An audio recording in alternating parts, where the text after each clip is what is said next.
space. What's going on? My name is Jamar. And I'm Brianna. And welcome to the Safe Word Podcast, episode 4. We weren't together on that one. Cut. It's all good. We're still together in real life. That's what matters. So, for those of you who have not been following, where have you been? First of all, what's going on? We are the safe space, okay? The place where you can speak your mind, let your conscience be free, and you're rolling with the sounds of Jamar and Bree. Hey, give me that. That was okay.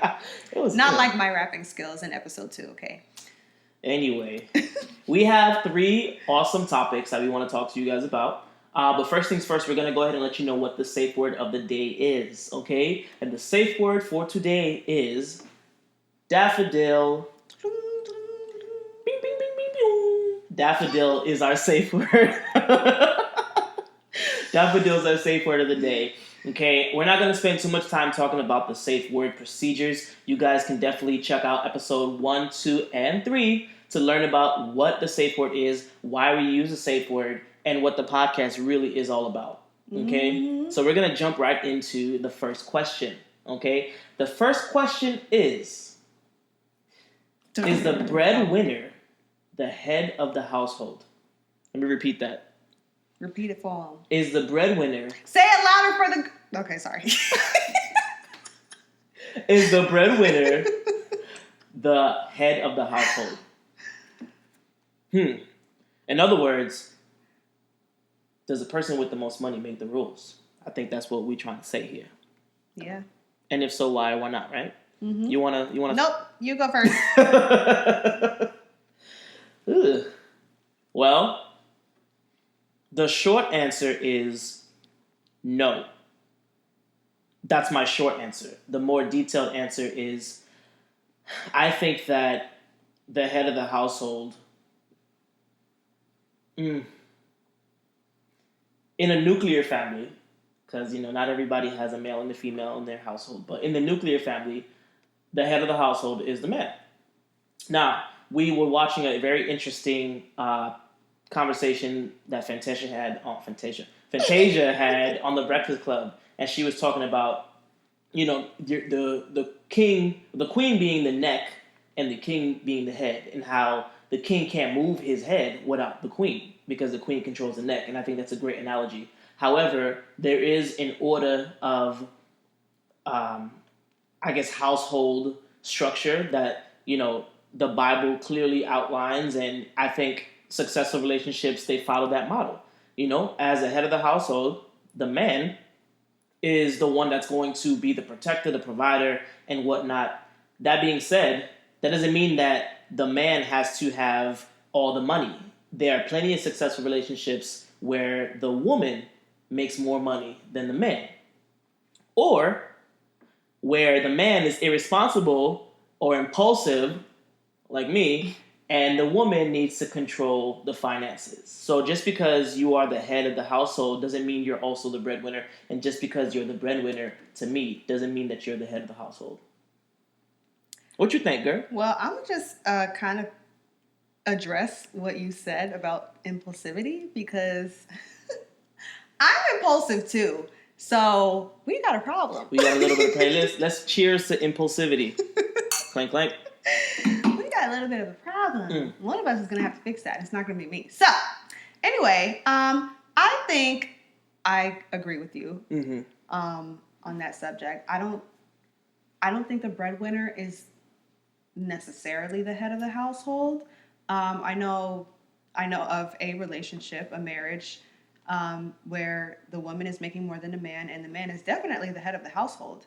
So I think it could work both ways. But then it's a little tricky, or it's, I guess, a little iffy, because there are some times when, the woman making more money offends the man. There's a lot of those times. And it's like, ooh, well, how do you tackle that? How do you get through that? I mean, what do you guys think? Do you know anybody like that? Or have you dealt with that before in a relationship where you made more money than your partner, ladies, and, your partner was not too fond of that? let us know. It's definitely a tackle. I'm messing up all over today. Maybe I had too much sangria. Oh my God. It's definitely an issue that needs to be tackled within each relationship, because not only with in regard to the female making more money than the man, but also when a man is making the money in the relationship, what are the expectations for the partner? What are the expectations for the female? Is she supposed to be relegated to just staying at home barefoot and pregnant? Is she supposed to have her own career, or a no for me, expect to be spoiled? If I'm making all the money, but you're causing me all the bills, and that's a problem. So it's definitely something that you need to communicate with your individual partners on. But I definitely want to hear, and she definitely wants to hear, we want to hear you guys' feedback on that. So make sure you guys connect with us at the Safe Word Podcast at gmail.com, or you can follow us on our Instagram at the Safe Word Podcast. You gotta let us know. We want to know. What do you think? Stance? What is your opinion? What you think? Do you think that the breadwinner is the head of the household? Do you think it's a financial thing? Before we even go any further, I know you guys recognize the new look. We got new little design going on over here. We upgraded. We're just trying a couple of new things. We have our Safe Space headquarters that we have. That will be, the Safe Space HQ. We will be, trying a couple different locations here and there just to see what pulls well with you guys. We want to know your feedback. If you like this location, let us know. You never know. We might make this a more permanent location for us to do our podcast at. Eventually, we will be having a steady HQ, but for now, we'll try a couple different places and see, what's popping and see what goes well with it. Mm-hmm. Okay. Is there anything else in that you want to talk about in terms of that first question? I don't think so. I feel like there's more juice to squeeze out of that. Do you have more juice to squeeze? I feel like there is. I feel like it's a broad topic, but you touched on something that was super important, which is, the feeling of inadequacy that some men might feel when their female counterpart is the breadwinner. Not to cut you off, but that actually, but I did.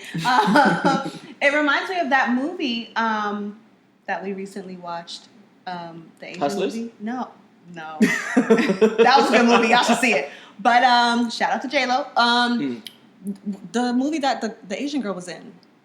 Is it Crazy Rich Asians? Yeah. Jinx. I think it was that movie. I don't want to spoil it. I don't want to spoil it, but I'm going to spoil it anyway. Spoiler warning.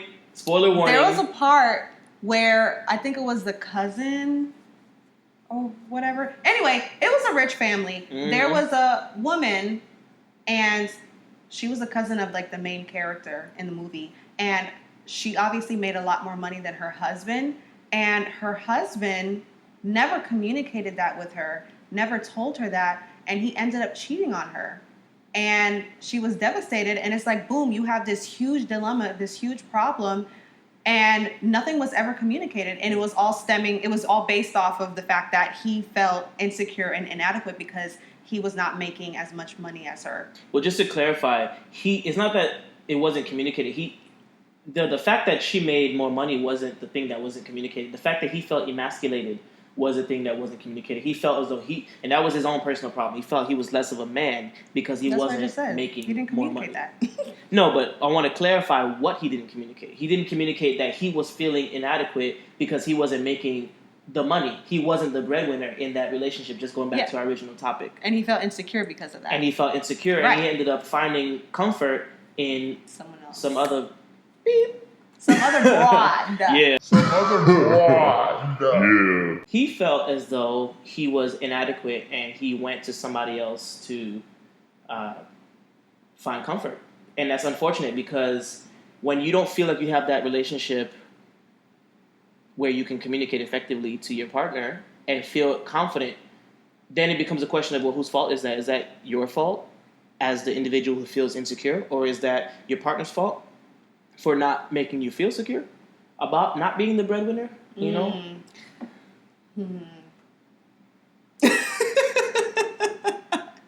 Well, I think that Okay, I'm gonna use the safe word because I feel like I might get attacked for this. So daffodil. Wait, this is a first, ladies and gentlemen. I need you to repeat that. Say it with your chest. Daffodil. She used a safe word for the first time I did. in the entire series. It only took 3 episodes. 4 now, technically. Daffodil. Damn, I lost my train of thought. You threw me off. You threw me off by making such a big deal. What were we talking about? You were saying that you were going to get attacked for your. Yeah, no, I know that, but you said I mentioned whose fault was it? Okay. I don't believe it's necessarily your partner's responsibility to make you happy. I feel like, now hear me out. I feel like you have to have happiness, or you have to find happiness within yourself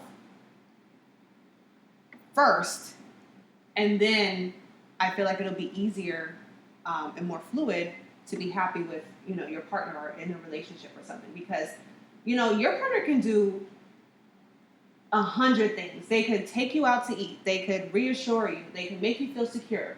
They can be faithful to you. But if you're not happy within yourself, none of that will really matter. You're still going to be an unhappy person.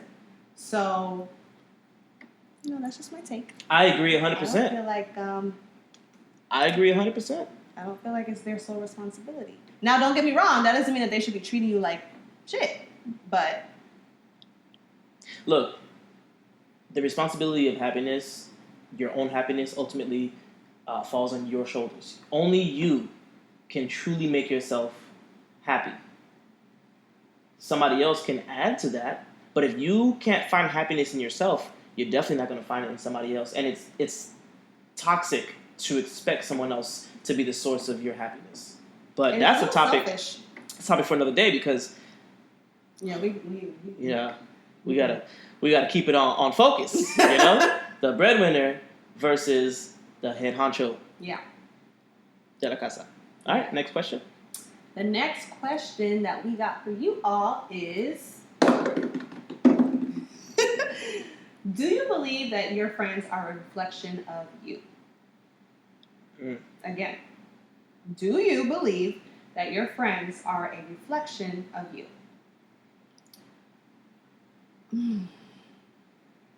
Well. Well, I'm not trying to say that too much, but I believe that they are a reflection of you to a certain extent. I believe that you can have a friend or friends, and they can have completely different personalities than you, but you guys click. Opposites attract. Now, with that being said, I do feel like if you start hanging around a person so much, you are going to develop some of their characteristics and some of their, I guess, tactics or what they do. Sometimes like when you're dating somebody, people play around and say, oh, I taught you that lingo, like you're taking my lingo. You start talking like them. So I believe that to an extent, your friends are a reflection of you, but not completely. I don't feel like you should look at me differently if my friend is doing something that you don't agree with. So that's what I got to say. Well, you're entitled to your belief in your opinion, and I think that a lot of people feel like that, definitely. But daffodil, my mama told me growing up 100,000 times, 50 times. You tell me who you're friends with, and I'll tell you who you are. So I believe wholeheartedly that your friends should and are an accurate reflection of who you are. And if you don't believe that, then perhaps it's time for you to get a new core group of friends. That being said, when I say core group of friends, I'm not talking about people who are your associates. For example, people who you feel like You know them. You may have hung out with them in networking events and parties and things like that, but you don't really talk to them on a day-to-day basis. You can't be held responsible for that. But your core group of friends, let's say your top 5, or your MySpace top 5 back in the day, your core. MySpace, so. Oh. Anyway, your core group of friends, I believe, are very much an accurate representation of who you are. And if you don't think so, then you need to take a good reflection about at yourself. Take a good look at yourself. If your friends around you are not who you see yourself becoming or who you see in yourself, then you need to really look at who your friends are. I can't stress it enough. Not everybody wants to be a scholar. Not everybody wants to be an academic. Not everybody wants to be a goon. Not everybody wants to be, someone on the street, whatever. Everybody has their own path. But I believe that your friends are going to help dictate who you become in the future. For example, if you are, let's say you're a corner boy, you're somebody on the street, right? And you make friends with people who are scholars, academics, and little by little you end up hanging out with them, spending time with them.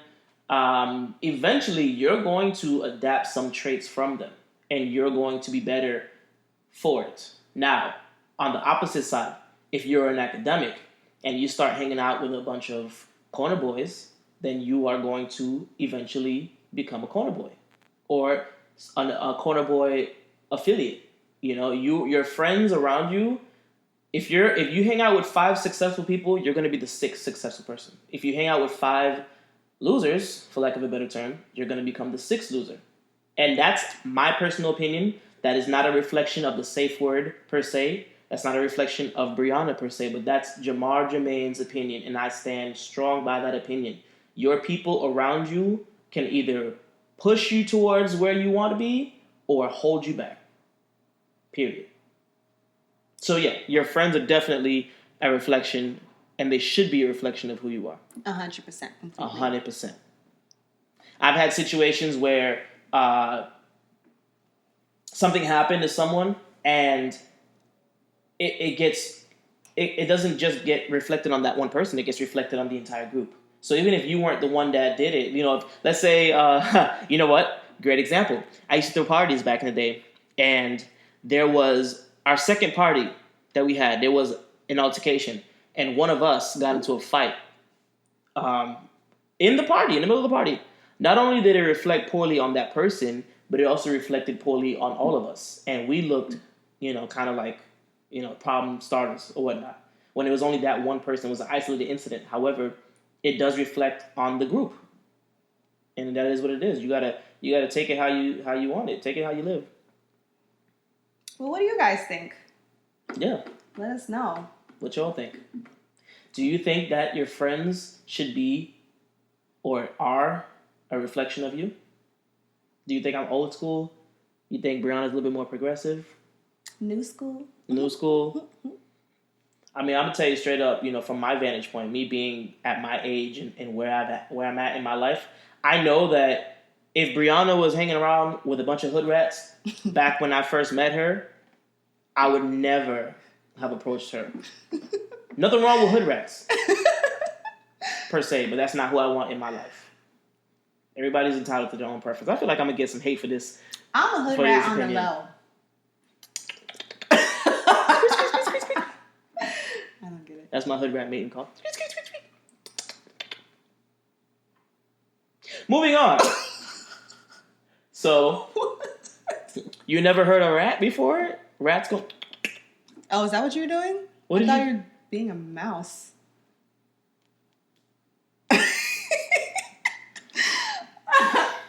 What? That's what I thought. Anyway, let's go ahead and move on to our last question. Okay. Now, as we are getting ready for the last question, just keep in mind, guys, we definitely want to hear what you guys think. So make sure that you follow up with us at thesafewordpodcast@gmail.com or Instagram @thesafeword. podcast. So everything is at the Safe Word Podcast. Comment underneath, like and subscribe our YouTube channel, and most importantly, please give us a thumbs up because it really helps us in the long run. Yes. The more that you give us a thumbs up, the more people will get the chance to see what it is that we're doing, and we need the support. And we want to open up the discussion to everyone. So yeah, bring them in. There are already people that watch our show on a regular basis and provide feedback and give us their opinions. Shout out to Nunu. Definitely shout out to Georgine. Shout out to, is it Daniela? Brittany Danielle. Shout out to Brittany Danielle.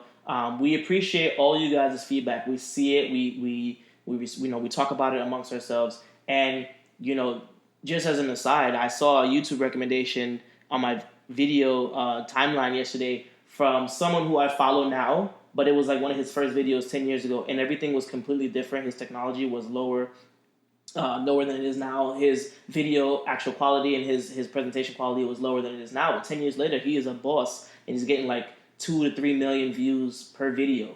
So you never know what can happen from this. You never know. We might end up getting an HBO deal like Issa Rae did. You never know. Wouldn't that be something? It would be something. But let's move on to the next question. All right. So the last question of today's episode, as I struggle to remember, is going to be something that Brianna says. It is, why do we ignore red flags? Why do we ignore red flags? Relationships and friendships, situationships. Why? Why do we do that to ourselves? Why do we do that to ourselves? Do you think maybe we're gluttons for punishment? Like we never learn from our mistakes? No, I don't think do you guys understand what a red flag is? Like, I mean, I'm sure you guys know. You've been there before. Something seems off about a friendship or a relationship that you're in. And you're, like, making excuses for that person. Like, oh, they didn't mean that. That's just, they were just making a joke. Or I can change that given time. I can change their way of thinking or whatever. I can mold that person. Why do we ignore that? Why? Whew. Or you see the red flag and you're like, yeah, that's a red flag, but I'm going to still talk to him or her. I'm going to still talk to her because she's bad than a mug. I'm going to still talk to him because you got good credit. Whatever. You ignore these signs at your own peril. So I personally think that ignoring red flags is not an individual thing. It's something that everybody in the world does. I feel like you have to build a tolerance to be able to recognize and act on red flags. Yeah. Because we as a society, I think that we always see the best in people, but most importantly, we see the potential. Yes. And I think that's something that has messed me up for a long time, to where I always thought that the person's not where I think they could be now, but I know given time, that person will become this. And you cannot live your life like that, whether it be friendship or relationship, or even family ties. You cannot live your life expecting that person to become who you see them becoming, because that's not up to you. And that person may not ever become that person. You have to be able to see them for who they are now and accept what they're giving you now. Don't expect it to change in the future because you hope and wish it will. You have no control over that. And I think that that's one of the things that causes us to disappoint ourselves.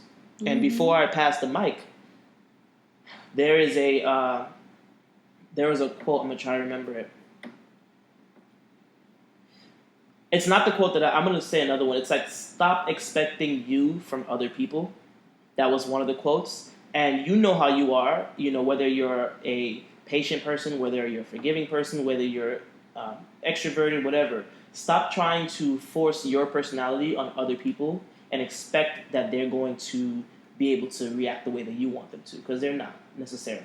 And you have to be okay with that. You have to accept the person for who they are and understand that it may be a red flag that is a deal breaker. And just because you're thirsty and you want a relationship, or just because you want that person to be your friend because they're so cool and they have, 1 million likes on Instagram, that doesn't mean that they're going to be a right fit for your life. And I'll stop talking now. That doesn't mean that they're your Mr. or Mrs. Right. Facts. They may be right for somebody else. but not you. Why do we ignore red flags? I definitely agree with the potential, seeing the potential in the person. We want so badly, we want so badly for that person to be who we believe that they can be. And when it doesn't work out like that, it's very disappointing. I'm going to reference a show that my parents and I like to watch together every week. It's called Married at First Sight. And I remember one of the couples, basically it's two people that get married at first sight. These experts, they match up 3 or 4 couples, and they get married at first sight, and they have 8 weeks to work it out, basically. And then at the end of the 8 weeks, they decide if they want to stay married or if they want to get a divorce. So there was this one particular couple. He doesn't like that show. It's crazy. Whatever. I love it. Anyway, so this particular couple, the guy he obviously was not doing it for the right reasons. He was not committed to the marriage, even though it was technically an arranged marriage. He was not committed. He was not nearly as committed as the woman, and she was just so heartbroken because she saw so much potential in that relationship and in him and in what they could have been and the life that they could have shared, and it just didn't work out that way because he was not putting in his all like she was. And it was disappointing. And I mean, I feel like a lot of us do that. I've done it. I'm sure many of you have done it. We see the potential in somebody, and when it don't deliver, then it's like, dang, you have one job. But also, not only that, I think a lot of us may have a fear of, not necessarily a fear, but we don't really want to start over. We've invested our time, energy, and basically ourselves into the relationship or into that person, whether it be friendship or an intimate relationship, and we don't want to give up yet. And then the fact that we see potential in that person kind of pushes us to keep going and to ignore the red flags, basically, and not leave when we should. So I think a lot of us, we don't want to give up because we've invested so much of ourselves into that. And when you invest yourself, it can be tiring. It's like you don't want to do that for nothing. So I think that a lot of times, dang, this fly. I was trying to be smooth about it. Yeah. So I think that also plays a part. I think it goes hand in hand with us seeing potential in somebody, and then also us not wanting to give up because we've invested so much of ourselves into that particular relationship or friendship. Absolutely. And I remember the quote that I was trying to remember before, and that is, stop breaking your own heart by overestimating your place in someone else's life. When I first read that on social media, of course, it really stuck with me because it's true. You think just because